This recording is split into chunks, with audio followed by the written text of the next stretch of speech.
Mid-Grade Miracle, the Boston George story. A lot of people ask why I call it the Mid-Grade Miracle.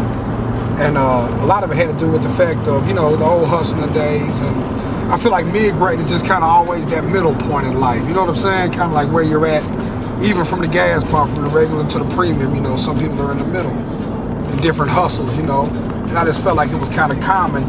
And I named it the Boston George story because when George Young got the name Boston George, a lot of people missed it. He wasn't a cocaine kingpin at the time. He was an average dude that moved to California, had a fucking fat friend named Tuna, then decided they wanted to sell pot. And he made a name selling pot on the beach, so they called him Boston George. This was like, and to me, Boston George, that was the significance of a man who woke up and was like, yeah, fuck it, man, let's go hustle. You know what I'm saying? Like, that's why I call it the Boston George story. It never had anything to do with, you know, a drug reference or me trying to reference myself to a cocaine kingpin.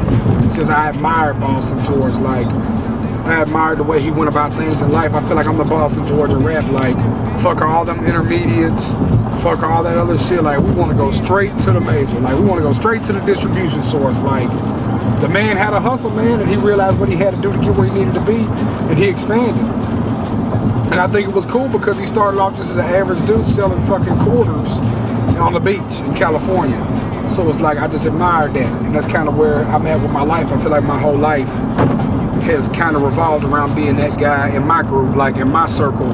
With the people I'm with, I'm like the Boston George of the group, like, or I'm kind of a mixture of Boston George and Tuna. Like, I was also the fat guy that was like, dude, we don't want to get a job, let's sell weed. It was like, we don't have too many options out here. I'm obviously not going to be an athlete. I'm obviously not physically fit to do construction. Like, fuck it, man, we're going to rap, man. It's either rap or trap, man.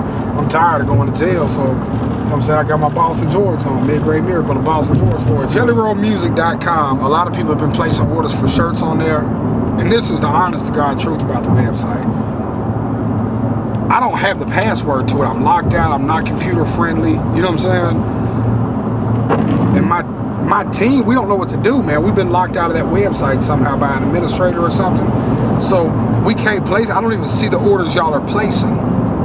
But we finna put the new merch store up at JellyRoll615.com and completely renew, and we're gonna make all them old orders right. If you got an order malfunction, email me at everythingjelly@gmail.com. We're gonna try to rectify that.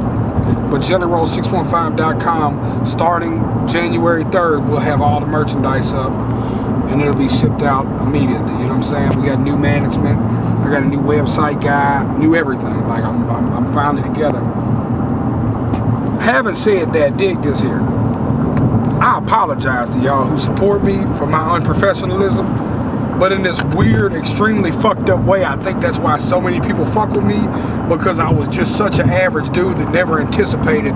Like, when I first started rapping, if you could have told me I was going to have to explain to people who supported my music why my website wasn't working right, I'd have told you was full of shit. Like, if you'd have told me I was going to be getting paid to do shows, I'd have laughed at you. Like, the last thing we anticipated was for this music thing to pop off the way it did.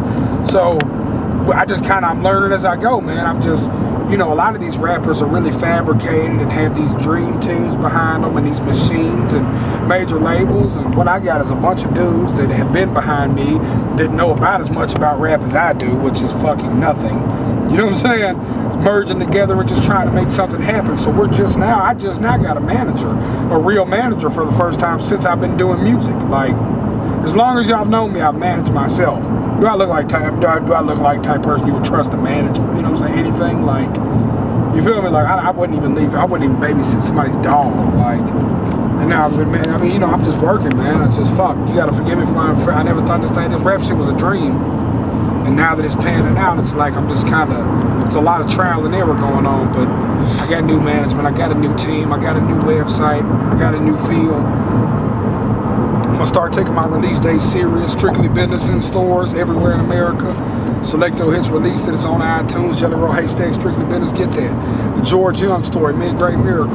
1/3/12, January the 3rd. Right after your New Year's Eve, when you wake up and you're hungover for them 2 days, that third day, you go to JellyRoll615.com and get that shit. It's over. Talk.